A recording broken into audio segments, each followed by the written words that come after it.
Hi, I'm Sam Vokes at Wycombe Wanderers, and you're listening to Wycombe Sound. The Wycombe Wanderers Show. Welcome along to the latest edition of the Wycombe Wanderers Show. In the next hour, we'll be reflecting on a fantastic victory against Barnsley last Saturday with some rather fantastic goals as well. We'll bring you a fantastic everything's fantastic. A fantastic debrief with Phil. We'll hear from Nick Freeman, one of the goal scorers as well. We'll look back at last night's Carabao Cup defeat to Bristol City. We'll give you some highlights from the Q&A which happened before that at Adams Park with the manager and the chairman as well, which of course Phil hosted, and also in our fantastic regular slot, thanks to the Wycombe Wanderers Ex-Players Association, hear from former midfielder Dannie Bulman, who was at the club between 1998 and 2004, played under a number of managers, scored a number of goals, including his first one, which went in rather innocuously, as you'll hear a bit later on. So lots to get through, and it's been a fantastic It's been a fantastic 7 days. So much seems to have happened since we last spoke to you, of course, including the acquisition of that fantastic signing of Supermax, the goalkeeper first choice, who made his debut, of course, against Barnsley on Saturday. So lots to reflect on in the next hour. But first, here are some highlights from last Saturday up at Oakwell. Welcome to Oakwell here for live commentary of Wycombe Wanderers' trip to Barnsley in Yorkshire. The sun is out, it's beautiful weather, it's a little bit windy, but other than that, it's perfect for football.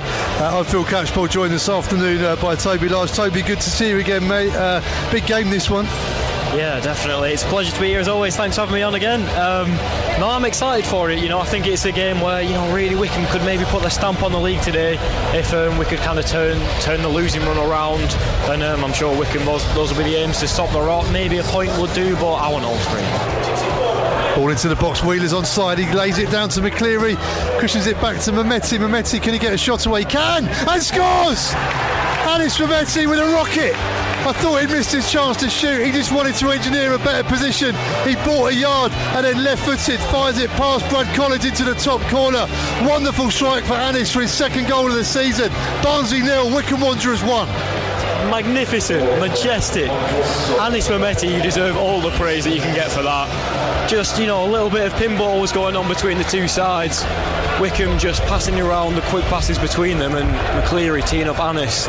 He skips past one onto his weaker left foot and fires it into the far top corner from just inside the box. Wycombe with a lead with really the first probably shot of the game.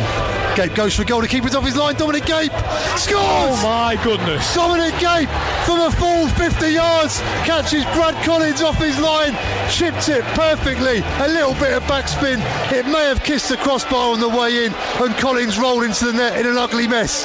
Barnsley 0, Wycombe Wanderers 2. Dominic Gape, that is glorious. A chip from, as you said, well on 50 yards.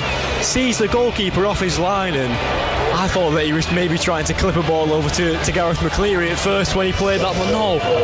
Chips his man from near on the halfway line. That is as good of a goal as I imagine we're going to see in a Wycombe shirt this season, but there's been some good ones already so far. It's a 2-0 lead that Wycombe thoroughly deserve. The fans are absolutely bouncing the away end. Flicked on by Scowen. Wing tussling with Benson, but Scowen takes over again. Oh, that's a lovely ball by Scowen into Al Hamidi. Now Wing, edge of the penalty area. Wing twisting and turning, feeds it to Freeman. Oh, what a goal by Nick Freeman. Have some of that. Fantastic from the midfielder. Wing with the assist, and Nick Freeman back from a long-term injury. Superb strike, and Wycombe Wanderers lead here at Hopewell 3-0. Absolutely ferocious from Freeman. That Josh Scowen ball to tee up Ali Al Hamidi down the wing was just superb. He's been absolutely phenomenal today. Al Hamidi gives it into Wing, who shows neat footwork, tees it off for Nick Freeman, who does the rest just outside the box on his stronger right foot, fires it into the far left corner, the top corner may I add. And yeah, Nick Freeman, he is well and truly back, and he will be absolutely delighted, and I'm sure there'll be no more popular goal scorer today than Nick Freeman in that dressing room. I think about 2,500 people in Barnsley just realised they left their car unlocked because they're all leaving for some reason. Yeah, I think we've missed the fire drill here, Phil. Max Struijk decides to take the goal kick from the other side of the 6-yard area, having not fancied it from the other side, having had a good look at it. Clears it right-footed. Big clearance. And the referee blows up here for full time. A dream day for Wycombe Wanderers, a dream debut for Max Striek. A dream return to the goal scoring charts for Nick Freeman as well. And take a bow Dominic Gape and Anis Vermetti as well. With the final score, Barnsley 0, Wycombe Wanderers 3. Some weeks you don't get much in the way of highlights. Some weeks you get quite a lot of highlights, of fantastic results and fantastic goals. And I'm very pleased to say Phil is with us, who's the club's head of audio and broadcast, of course, host of Ringing the Blues, and as you just heard, describer of many a fantastic goal and a rather fantastic afternoon at Oakwell.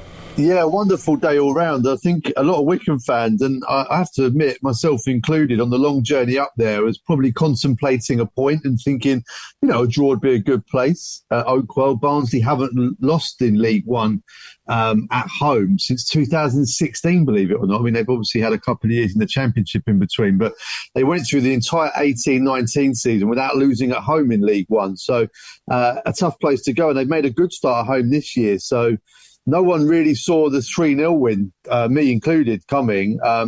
But Wycombe bossed it, really. It was a classic away performance in the first half. Frustrated Barnsley, then frustrated the crowd, who then you could hear on the commentary some really sort of interesting contributions from the fans behind us, mainly frustrated. And then in the second half, the frustration was then passed back onto the pitch, and the players really kind of lost their game plan a bit and lost their heads, and Wycombe were able to do some good stuff. And the 3 goals, 3 wonderful, wonderful goals. Each one, normally on a Saturday would have been the best goal of the game, but it was a really tough competition to decide who had scored the best one, which is a nice feeling to have on the way back. And really nice for each of those goal scorers to get them as well. Yeah, I mean, each one's got their own story. Anis Vermetti, we talk about his season this year and thinking this is his breakthrough season, which sounds unusual because obviously he's been at Wycombe for a couple of years now and did well in the Championship and got 4 goals.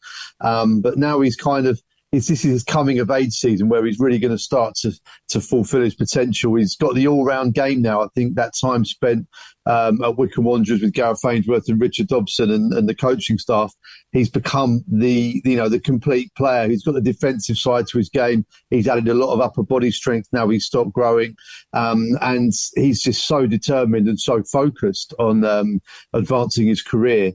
It's a joy to watch him in the Wycombe shirt. So that goal was kind of that story covered off. Dom Gape doesn't score many goals, but when he does, we tend to remember them. And this one was a superb goal from about 45 yards, a chip. And I think I said at the time, as soon as he hits it, I thought, that's going in. The keeper made a valiant effort, but unfortunately couldn't get there for him on his part. But yeah, brilliant goal from Gapey. And then Nick Freeman, a goal of sort of technical excellence. But then the story of Nick Freeman is just wonderful because it was nearly a year to the day. It was the day after the Barnsley game. The Sunday was the 12-month anniversary of Nick rupturing his cruciate ligament in his knee.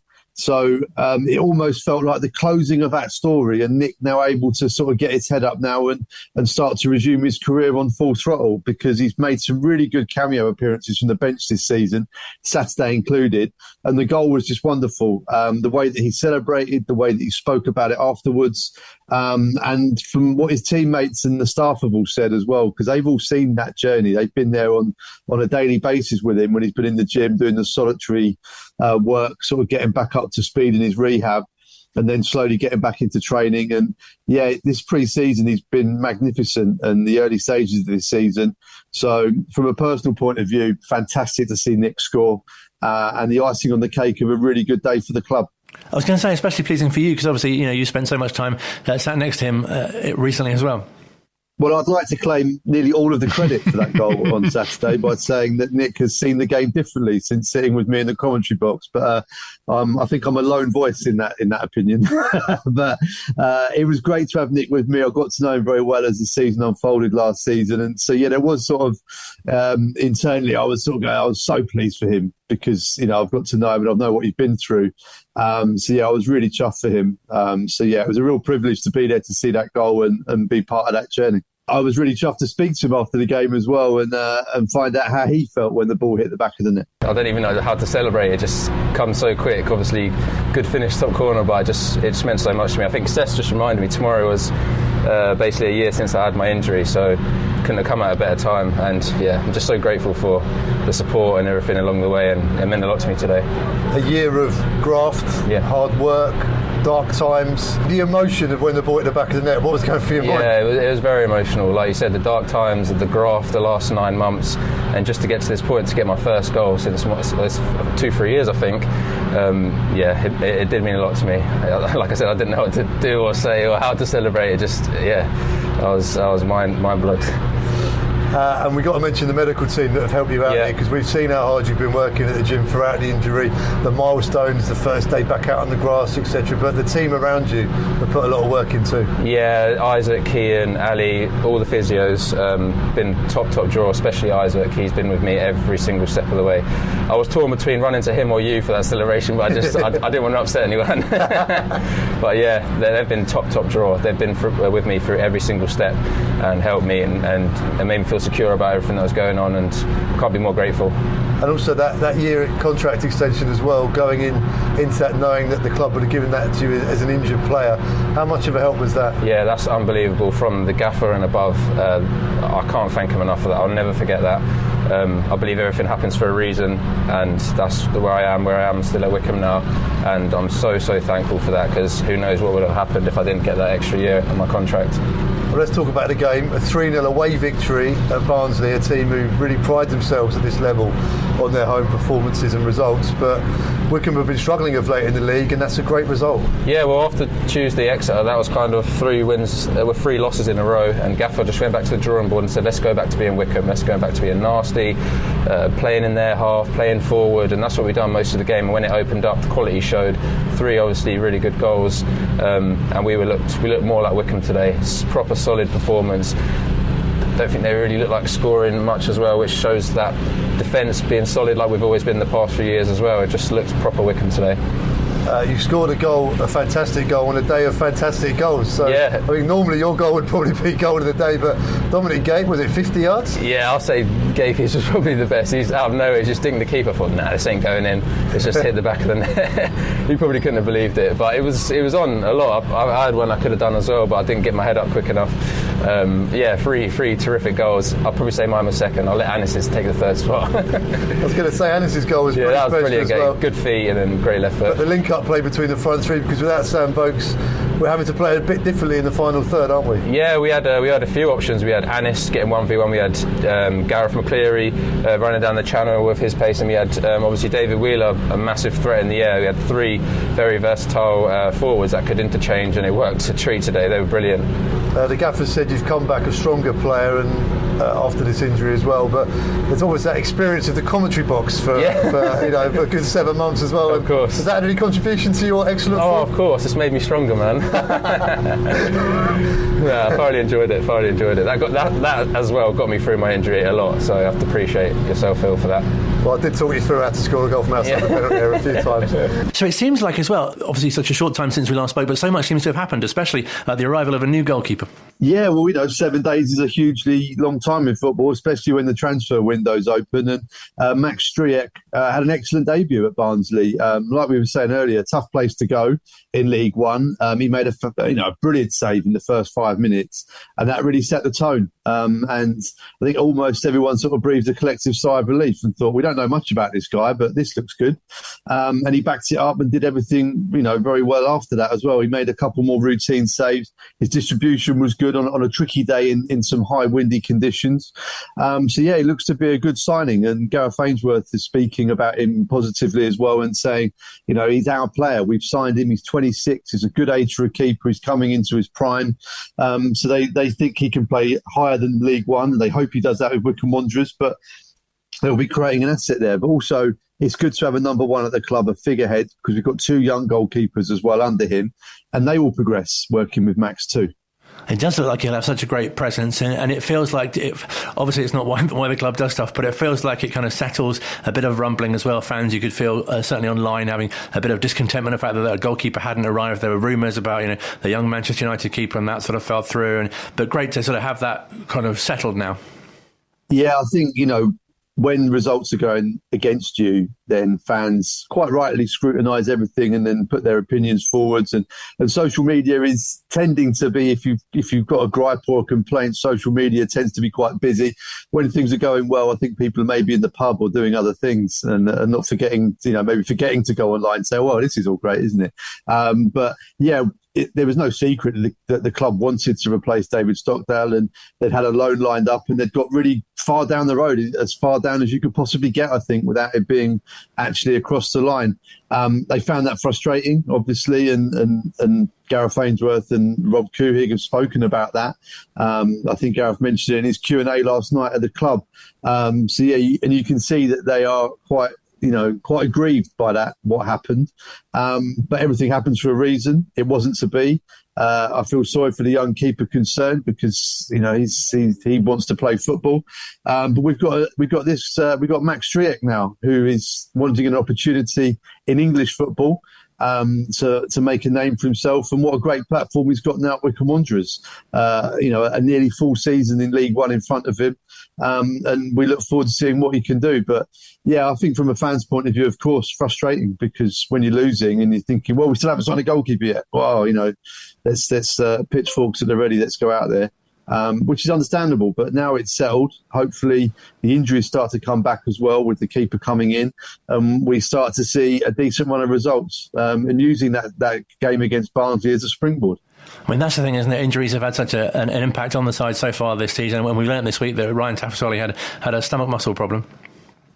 Yeah, Taff's had, I think it's an abductor muscle or something, which, when you see him sort of on his videos and you think, well, he is literally all muscle. But yeah, it just reminds us that these people are human. They can have injuries just like me and you, Colin. And we had Sam Vokes on the commentary for the League Cup game, and the frustration of being injured is immense for these players because it's their bread and butter going out there and playing. They miss it. They hate watching the game. Which, obviously they do, and they kick and head every ball, figuratively as well. But they find it incredibly frustrating.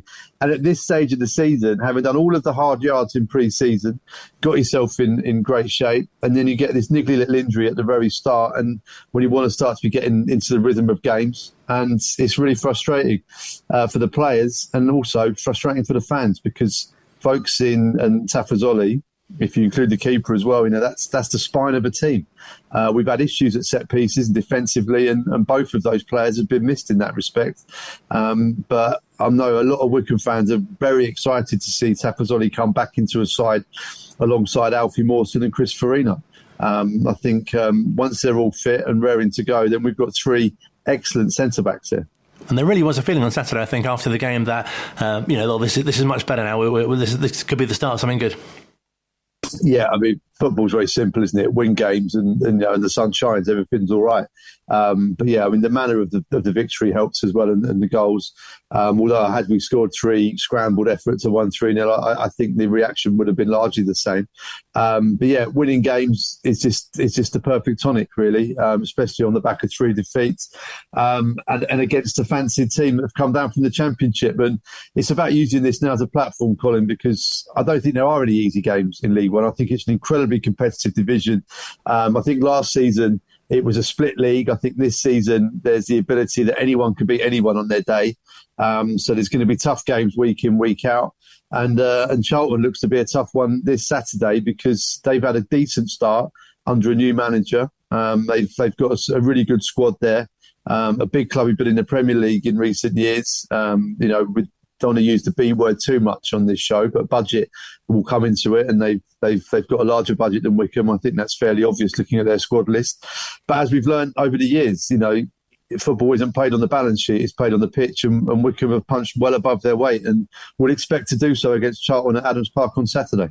I was going to say that's something. You look at the other teams that are coming up and in the fixture list, but also obviously teams like Barnsley and Charlton, and you think, these were and probably still are in many respects such big clubs, and I know it's not favourable to use the term Little Wycombe anymore, but you see how far Wycombe have come in terms of they're really going toe to toe with these sides now. Yeah, it's huge, and it is difficult not to use the term Little Wycombe. I mean, by my last count, there are 9 teams in League One who've been in the Premier League, and that's in the Premier League era that goes back to the 90s. So it's not a huge amount of time. It was the 90s when Wycombe left amateur football and went full time. So in that short space of time, these giants of the game have fallen a little, and Wycombe have risen. And here we are meeting in League One on level terms in terms of when you cross the white line, and it's fantastic. Because I know I speak to a lot of the older fans who remember going to Walthamstow Avenue, Clapton, Hendon, Dulwich Hamlet, and having a great old time in the Isthmian League. And now we're going to places like Hillsborough, Portman Road, fantastic. And these days should be absolutely enjoyed. And it's great to see the club competing against these teams as well, and so and more often than not taking points from them. So let's talk a bit about last night's cup game. Obviously not the result, but there seemed to be so many positives and so good for the youngsters. Obviously for Ali Al-Hamadi getting his first goal for the club as well, and I think you can feel that the future is really bright for Wycombe. Yeah, it's a great night, I think, for the club in terms of its development squad, because there's been lots of movement, as there will be, because of the nature of the squad. You do trialist games, you have a good look at a lot of young players before making decisions on them, and Wycombe have seen some go from last season and brought more in. And it's exciting because these are our players. And we've seen it with Mehmeti and Farino. We've seen the results of this machine. And we're looking to see what the conveyor belt brings out next. And last night we started to see real glimpses of it. Ali Al-Hamadi, for a striker to get your first senior goal, your first goal for your club in front of the terrace, a marvellous feeling for him. Gareth Ainsworth afterwards as well, saying, he's got a lot to learn, he's got a lot of work to do, but it's a rough diamond, and if you know that they've got it in them and you can work on them, that's a very exciting prospect for the coaches and the fans. I thought Jasper Pattendon was excellent on the right hand side. He played further up in the first half, and then he filled in at right back where he played in the first round against Northampton, and he's got a fantastic attitude. You just love to watch him play. And I think he's a bit like Luke O'Nien. If you asked him to drive the bus, he'd be more than happy to do that as well. He's one of those players. Adam Leathers, who's been here over a year now, we haven't seen much of him due to injury and other issues, but he came on last night and looked very tidy in midfield as well. So it's really interesting to see these players grasping their opportunities. Jack Wakely, another player that's had a torrid time of injury, playing against Chris Martin and Naki Wells. Fantastic learning curve for him. And I've seen a few Wycombe fans online this morning saying a coming of age, because I thought he grew throughout the game. I think he realised the size of the task against him in the first 10, 15 minutes and stepped up to it and learnt a lot. So it's exciting when they're our players. We've seen it in the past, with the first coming of Alfie Mawson and Eberici Eze, who was doing marvellous things on Match Today last week. We developed those players, but they weren't ours. They were on loan. But these guys are ours. And, hopefully in the future can make great contributions on the pitch in the quarters, but also maybe command some money when they get sold. And obviously the positivity that comes across from the manager, both in post-match, chats with yourself, and also in the Q&A you mentioned last night as well, that he's really excited about the future. And, I think as fans as well, you think, perhaps if he doesn't give so many details about injuries and he's keeping it in-house, that's for a reason. And, obviously he knows what he's doing, and we have a lot of trust and faith in him. And look where he's got us so far. Yeah, I think that the injury question was a really good one. I was very glad it was asked last night as well, because it's a common gripe on social media and on the forums. And I understand the fans' point of view, because, they're spending their money. They don't have to spend their money at Wycombe Wanderers. They could go to the cinema or something. And you can read all about your film stars in the paper and find out what their injury record is like quite easily. But with your players, and you feel like you're investing in it. And I think as well where the club is still owned a quarter by the trust and the fans, there is that sort of demand to know absolutely everything. But the day-to-day practicalities of that, Gareth spelled out very simply last night. He goes, I simply don't want the opposition and the coaching staff of our opposition to understand what we've got available coming into games. And certain players will certain fans will look at that and think, I don't think there's much in that. But these are incredibly small margins we're talking about here, Colin, in professional football. The difference between winning, losing and drawing a match is absolutely tiny at this level. If Gareth thinks he can get a 0.0001% advantage from not telling them that maybe Sam Vokes wasn't going to play against Bristol City last night, then so be it. That's in his control. And also, you've got to remember that Gareth didn't have anything for many, many years of his managerial career at Wycombe, and these are the only things that he could control. So I think he feels quite attached to them. But yeah, he explained it last night at the forum quite simply. And it seemed to be well received in the room, and I think people understand it. But again, it comes back to results. When we're losing and people look at the injury list, they're saying, why isn't so-and-so back yet? Why don't we know what's going on with him yet? And I understand both sides of it, but, in Gareth we trust, as we say. And really interesting to hear from Rob as well. Plans with what's going on at the stadium as well. Yeah, exactly. And I think it was really interesting to see the timeline of that, because in order for the stadium to have the improvements that fans want and that Rob wants to deliver for fans as well, more importantly, there has to be an access road. Because there's no point in adding to the capacity and adding to the facilities at Adams Park if the well-reported access problems remain. One road in, one road out, it causes issues, especially on large attendances. So for a further investment to Adams Park, first of all, needs to be the road. That's been recognised by the Couhigs, straight away, and they've been getting on with it. It was really good to hear last night that Rob has been meeting regularly with Lord Dashwood, who owns the lion's share of the land that would involve this access road coming out the back of the world-famous car park. So things are progressing. And, Rob, with his very optimistic American attitude on life, is probably what's been needed for this, because for many, many years, everyone said we need a road and no one's really been able to move it forward. But Rob has been doing so, and we'll be keeping a close eye on how that progresses. A real pleasure to speak to you. Thank you very much indeed for your time, and enjoy the game on Saturday. Thank you very much, Colin. Always a pleasure. Great chat to Phil. More from him next week. And don't forget, you can hear his interviews in full on Wanderers TV. Online, on Radio Player, and on 106.6 FM. This is Wycombe Sound. Still to come on this week's edition of the Wycombe Wanderers Show, we'll hear from manager Gareth Ainsworth and also Rob Couhig as well, speaking at the Q&A at Adams Park last night. We'll catch up with the manager speaking after the game as well. That's before and after. We are spoiling you. First, however, as our usual slot, with many thanks to the Wycombe Wanderers Ex-Players Association, this week we catch up with a midfielder who spent 6 years at the club, came on loan, on a trial initially from Ashford Town, made his debut against Bristol Rovers, and also featured in a bit of a famous FA Cup run as well, which I'm sure many of us remember, going to Villa Park to take on Liverpool. A very hard-working midfielder, Dannie Bulman, and here's his sort of earliest memories of how he started at the club. I came on trial from Ashford Town under John Gregory at the time, and performed really well on trial training matches. I was playing up front for the reserve team at the Wycombe on trial, and I remember one story. I think coming out of non-league and wet beyond the years at 18 years of age, and I think it was Gary Hill, was it? Who was his assistant, and he put on the board that I was playing up front. So I pulled him to one side, and really nervously and timidly said, "Sorry, coach, but I don't play up front." He just looked at me with his bald head and piercing eyes and just said, "You will play where I can tell you to play." And that was my introduction to Wycombe Wanderers, basically. And you scored on your debut in a most unusual manner. Fans may well remember.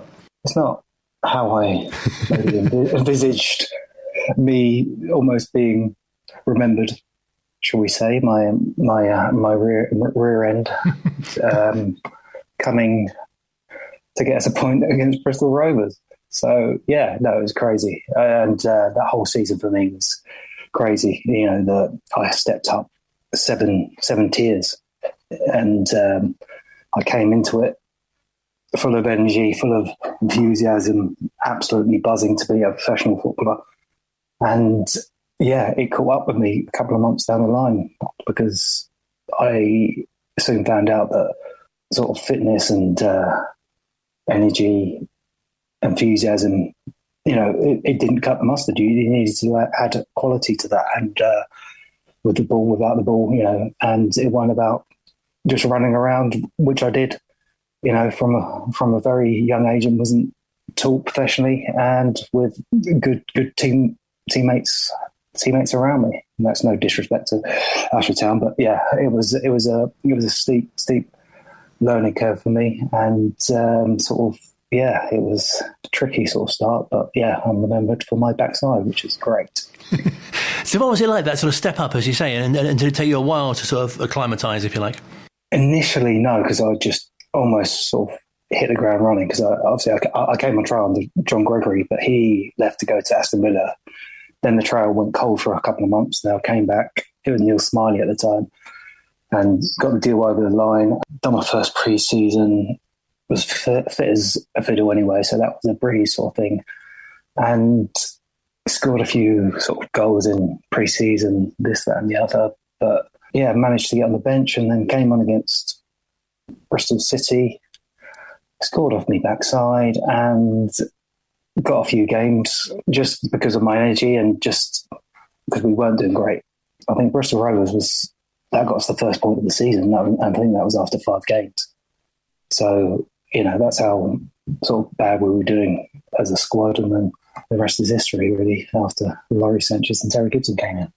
It must have been such a fantastic time to be at the club, and also some of the relationships you built up with other teammates while you were there as well. Yeah, for me, I think I was very fortunate to be of an age where I got to play with, I'd like to call old school characters, big characters. But they were characters, but they were men. And you rarely get that. I've been in the game for too long, shall we say. And that group of men, I like to call them, were brilliant. And it was just when I first walked into the club captain, Keith Ryan, and he was what I wanted to be, because everything about him was brilliant. He was a lovely bloke, great authority, and led the team very, very well. And that's kind of my role model when I was at Wycombe Wanderers. And people like Jason Cousins and Paul McCarthy, of course, as well. Yeah. Sadly, Paul McCarthy's no longer with us, but yeah, great lad. I formed a fantastic relationship with Michael Simpson.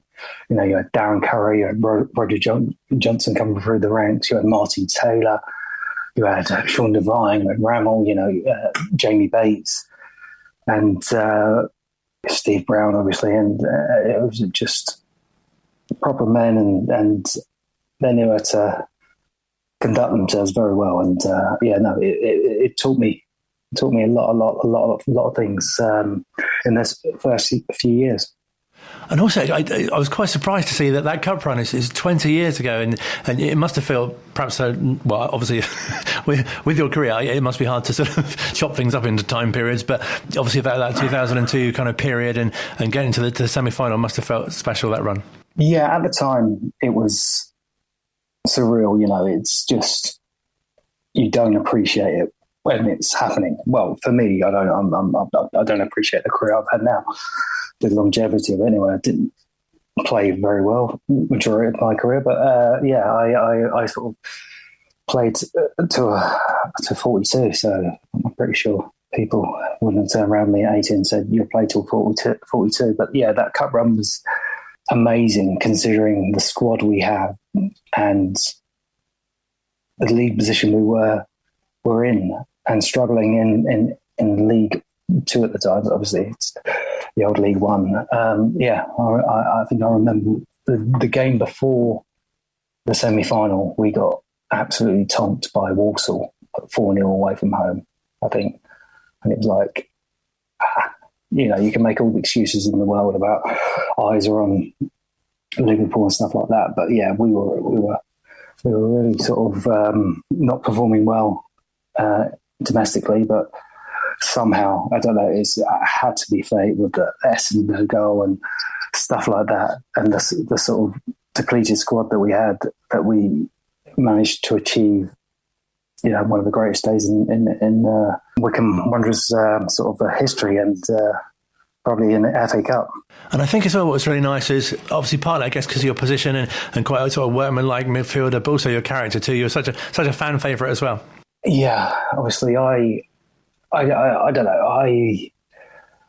For me, I'm a football fan. Obviously, pretty much all of us are. But for me, I like to see players. I like to see my team give a shift, and if they give a shift, put it all out there, then that's job done for me. So I tried to give that every game, so I could switch off after games, because if I give that, I could look myself in the mirror and I wouldn't mull over it too much. Maybe if it's I had a stinker and gave away a penalty or whatever, maybe that's a bit different. But majority of my games, if I knew I'd given my maximum, then I was happy. And what's it like playing under the different managers? Because obviously when you arrived, as you say, John Gregory was the boss, but then Neil Smiley and then Laurie, of course, and John Gorman and Tony Adams latterly as well. Yeah, it's again, I think I spoke to John Taylor on the phone to organise this, and he asked me a few questions about previous managers and stuff like that. And he goes, "Oh, what was Sanchez like?" And I just said it was good cop, bad cop. She had a fantastic guy in Terry Gibson, and he was such an amazing bridge between staff and players, because he could sit down and have a chat with you, and he had that respect, but he could give it out to you because he built those sort of that bond. And then Laurie Sanchez could just be the tough man, shall we say, and barking the orders. So they were really good for me, and Terry Gibson was a big part of bringing the personality out of me within a squad, and I was one of the younger members of that squad. So it was, he was a big influence on my career at Wycombe Wanderers. And obviously you must have enjoyed your time at the club, being there 6 years, which is probably something you couldn't have imagined when you first signed. Yeah, I don't know. I just go along with it. It's what will be will be.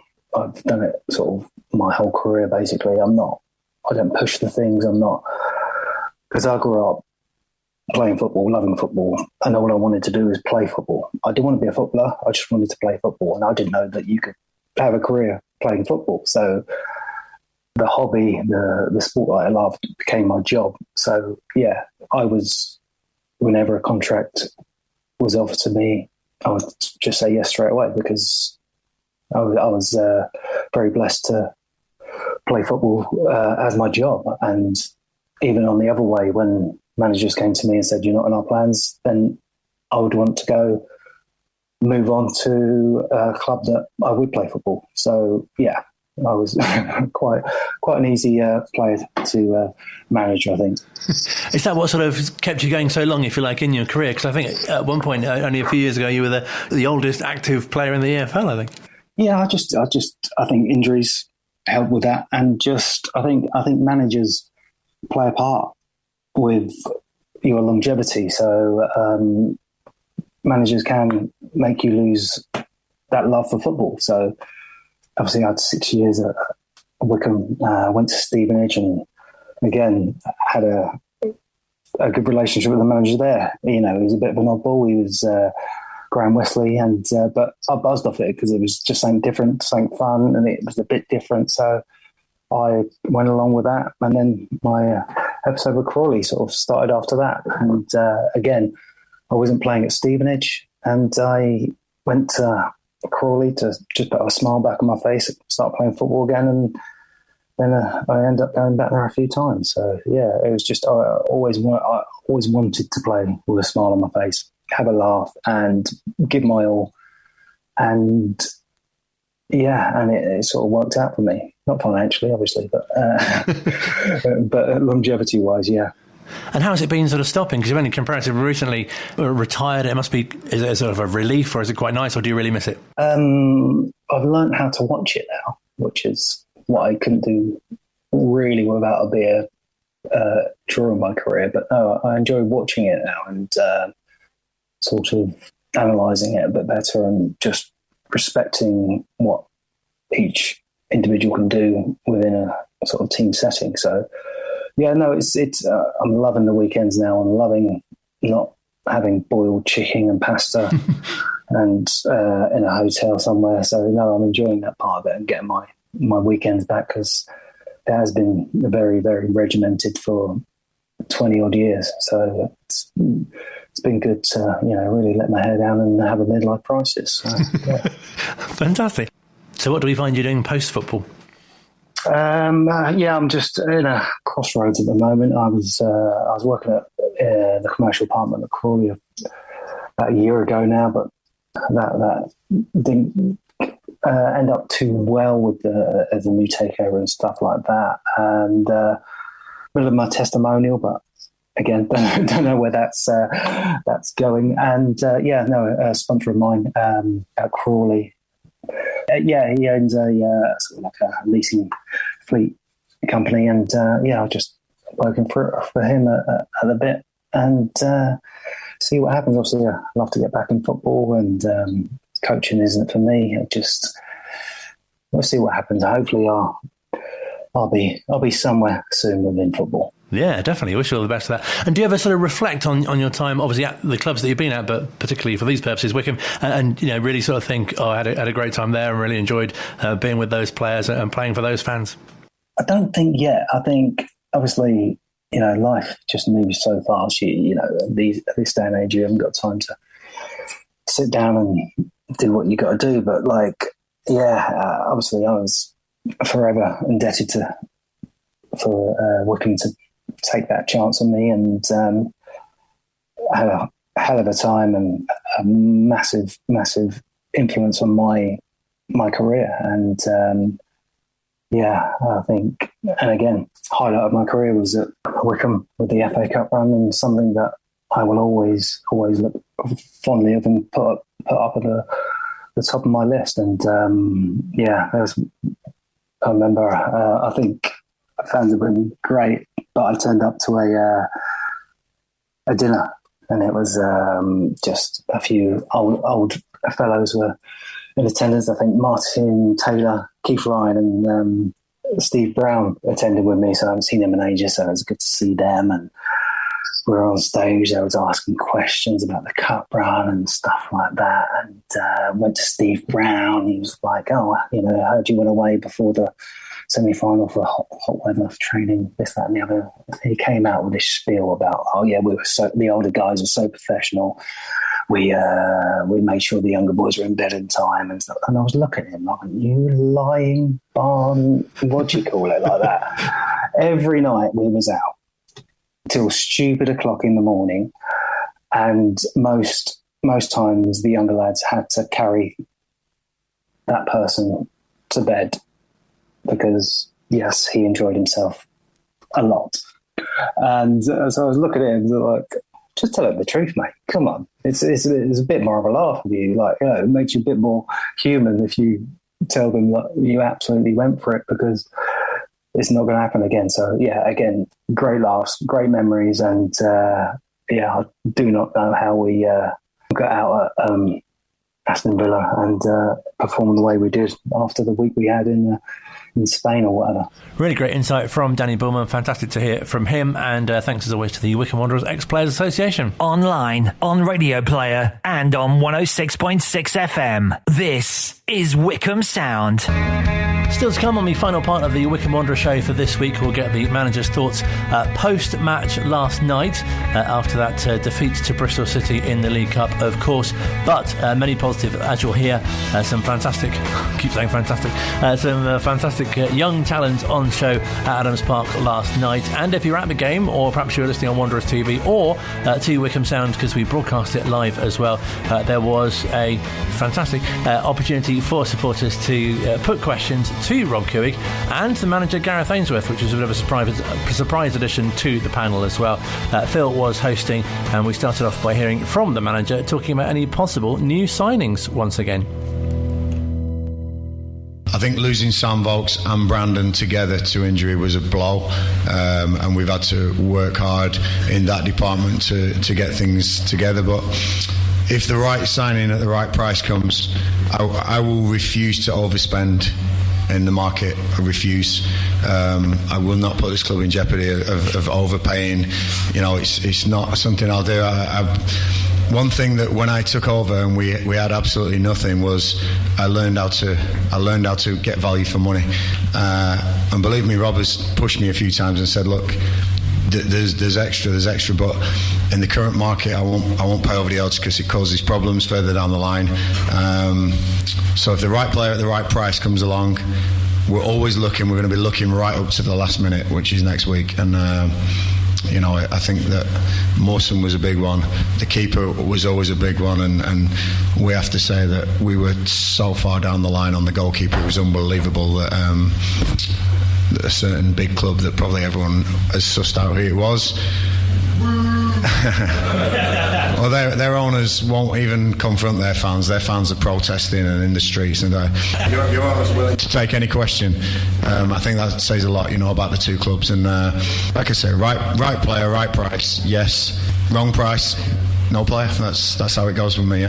How long is Sam out for? Do you know, or is it a long-term injury? Or if I tell you that, then every team that we're going to play in the next few weeks will know Sam Vokes may or may not be playing against them. Please, everybody, honestly, we don't give injury news out for a reason, because if I started telling you how long players are going to be out for, every team that we're playing against knows that player is not playing or knows when that player comes back. And if I knew that about every team I was playing, it would give me a huge advantage. So we don't know sometimes. I can't prepare sometimes because I think, is he back? Is he not back? Is he back? And they play games. So, you know, if you want me to give all the injury news out to everybody and tell every team how many players are injured and how long for, then don't expect the results on a Saturday, because I might not get again, because they know what team I'm going to pick. It's just a really important thing that you've got to try and keep the others guessing. Injuries happen. We've got a few out, and Volks will be back when he's ready. You know, it's a real tough one. He's not playing tonight, I'll tell you that. This one's for you, Rob. Are there any plans to improve the acoustics of the terrace? I think we saw at Barnsley this weekend just how effective the high roof and comes out is. Well, there was only very few of us there, but we were loud, and I think it would give us a massive advantage if we could improve the acoustics of the terrace.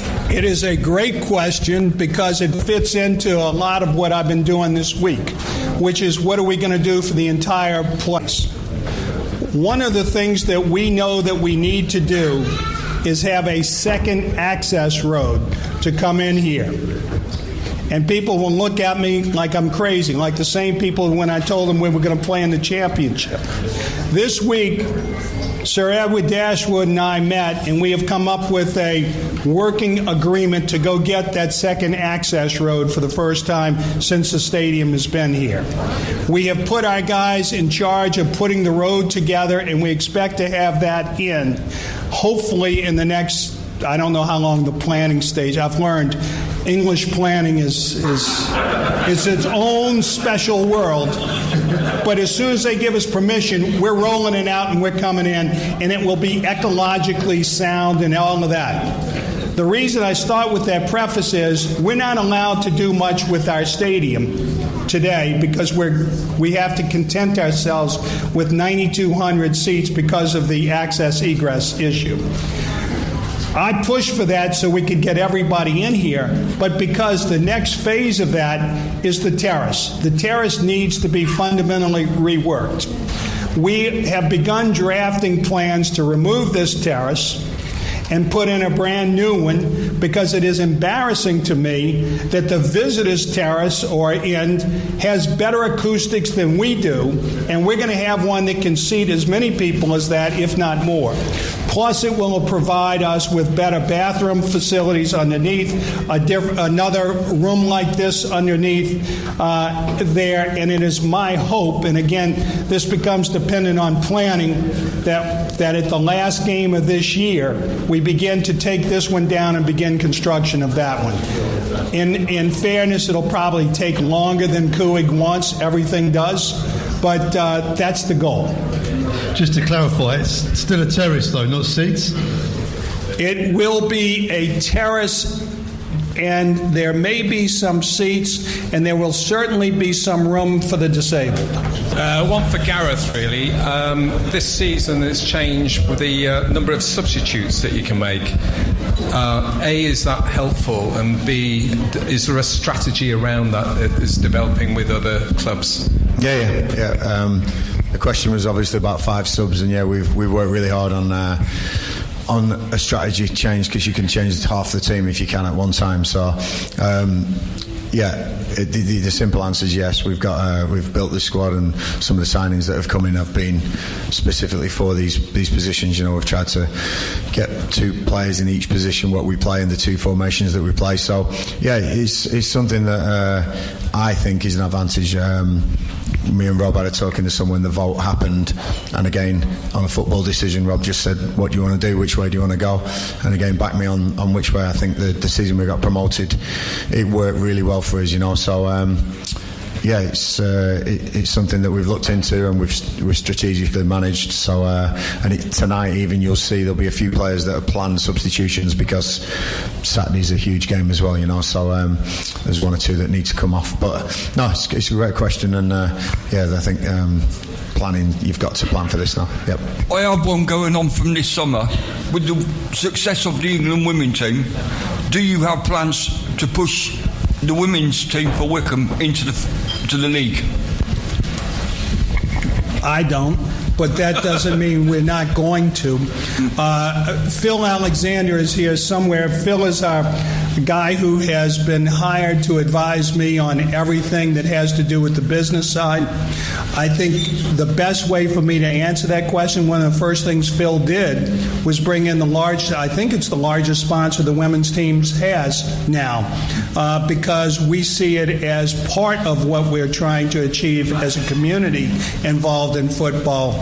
But again, I'm always straight with people.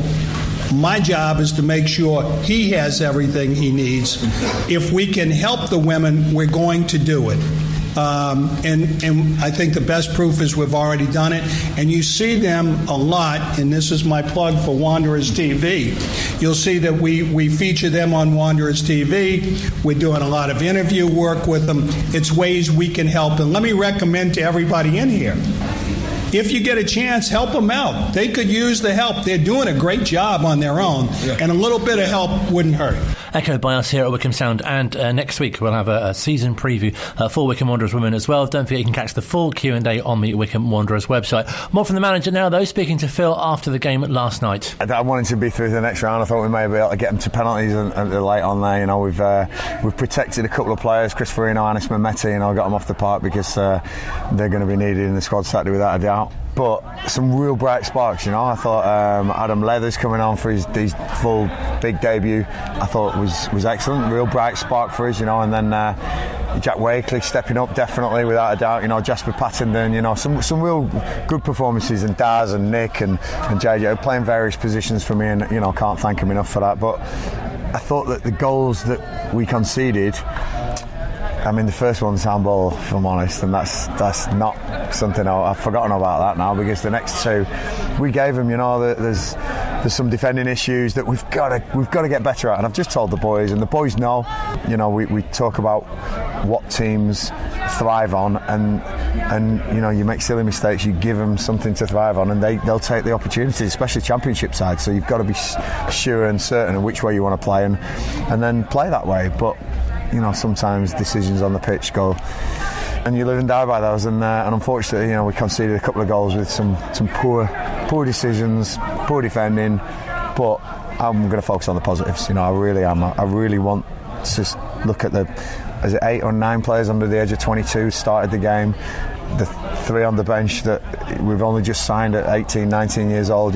This club's going places, really is, and this infrastructure that we've got, you need to be better. You need to make sure that when you're playing in games, you take your opportunity, take your chance. And I was playing at ARIA as well, getting a goal, fantastic. Leaps unbelievably high to get that goal, and brilliant from Anis on the left wing there. But we go on Saturday now against Charlton, and that's it's always been the focus, really. No disrespect to the Carabao Cup at all, because I wanted to get through the next round. Man City last year was a fantastic experience for the boys, but it's all about the league now for us. The chopping and changing, the changes to give the young players those minutes as well, and is that leading to these defensive lapses? Because it must be tough. They're young players, they're inexperienced. But having said that, there's a couple of players who've had a lot of games under their belt with 1 or 2 errors there. So I'm not just going to pick on the young boys, not at all. We win and lose as a club, not as a team, not as an 11 or an 18, as a 34 players and how many thousand we're in here today. That's how we win and lose. We feel it all together, and that's the way we do it at Wycombe. I just want everyone to be proud and see what we're trying to do here by bringing some of these youngsters on, and hopefully later on in the season in the league, your likes of Jack Wakely and Jasper and people like that, coming through, may get their chance, and these games will have played a huge part in their development, and Ali, of course, and people like that. So really pleased.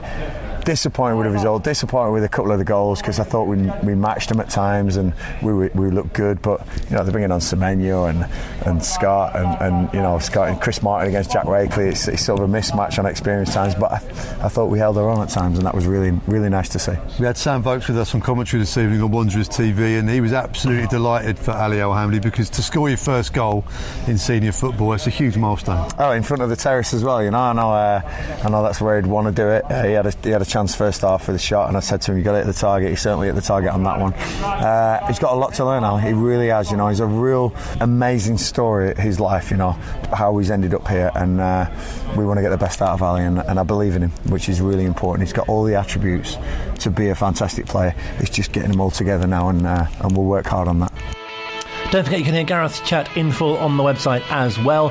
You can catch up with our podcast version of the show too. Not only that, but we've got live commentary from the game against Charlton at Adams Park. The build-up starts from midday, and live commentary from Phil from 3 here at Wycombe Sound.